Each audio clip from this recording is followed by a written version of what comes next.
Hello, crafty friends, and welcome back. Today I'm playing along still with May I Scraplift You, and today I only have one person I am lifting, and that is Colleen Cornett.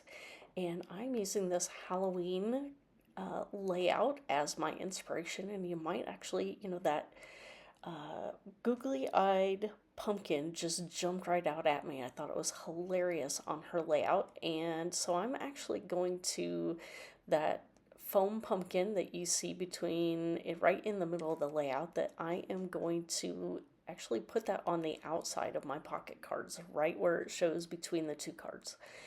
And then mainly just the fact that I haven't documented any Halloween pages from last year, and so she got me motivated to pull out this collection from Simple Stories to get started on some of these Halloween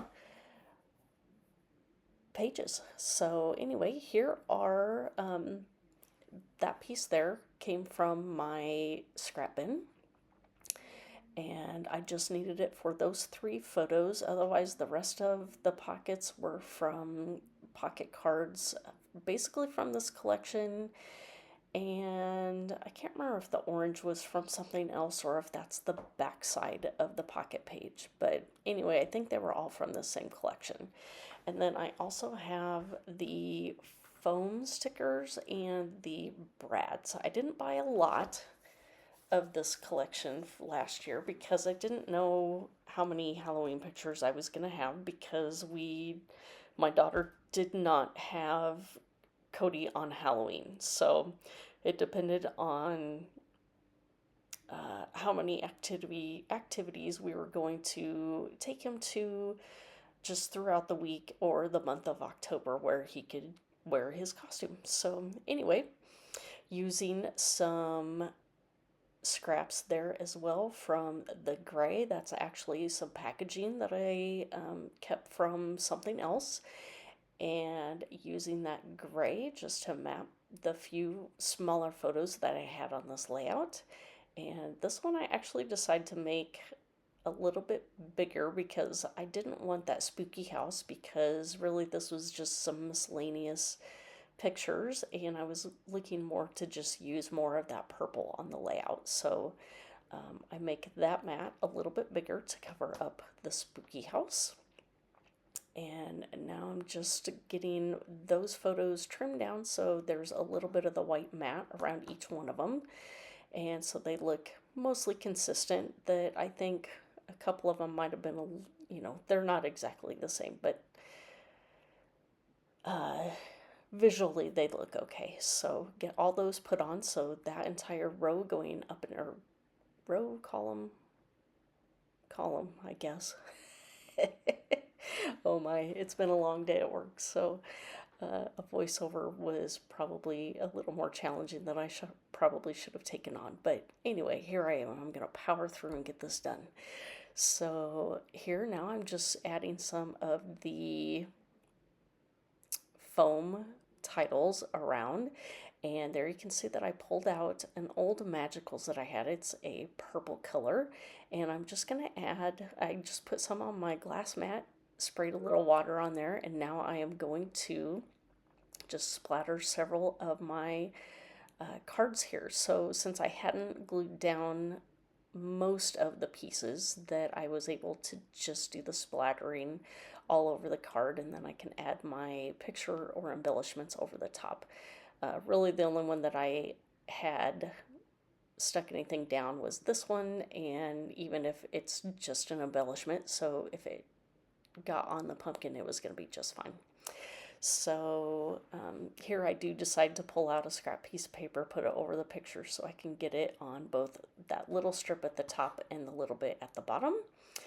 And now I'm just pulling a couple more to come back and do a couple more. There, I give you a close-up shot of those splatters. And now I have all that extra ink, so I pull out a white, I think this is a Dina Wakley tag that I purchased, and I have a whole container of them, and so I am just picking this up, and maybe you'll see this someday down the line, of either maybe on a card, maybe on a Halloween layout coming up. So I just kept dipping it until most of it was off of the glass mat and onto the tag, and let it dry. We dip it some more, so it's got several different layers of the tag. So I didn't want to waste any of that ink, so now I have a decorated tag all ready to roll sometime in the future. And so now I needed to find a little label to do some journaling, and so I left it in the book, did my journaling, and then took it out and put it onto my card there. Let's see, and so here I'm just adding some little touches with the sticker brads, putting those on, getting that picture down, making sure it covers the little house. And this one here, I do decide that I needed to journal maybe a little bit about where Cody was, that we were up at my husband's mom's apartment. And so I just put the foam sticker banner says Halloween fun, and then underneath I'm using these tile stickers to say at Gigi's. And so when I use tile stickers like this, I usually cut a small piece of scrap paper that is smaller than the height of the tiles.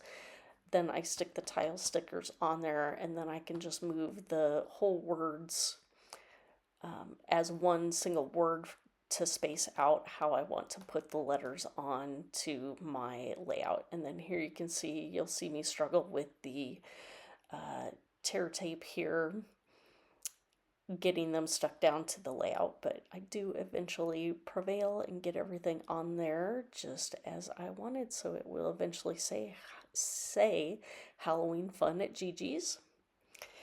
And let's see, what else am I gonna do? So here's where I'm going to put my embellishments on the outside of the pocket protector. So I do have 2 items, that treats going across the 2 pockets, as well as the pumpkin. So, then I did decide that I only had 2 of the metal brads, and so to give a visual triangle, I added a 3rd. So here are the close-up shots of my Halloween pockets. So if you have any questions for me, leave those down below. I will have a link to Colleen's social media accounts, and I will also have links to the playlist for everybody playing along with May I Scraplift You. So thank you for stopping by, and we will see you next time. Bye.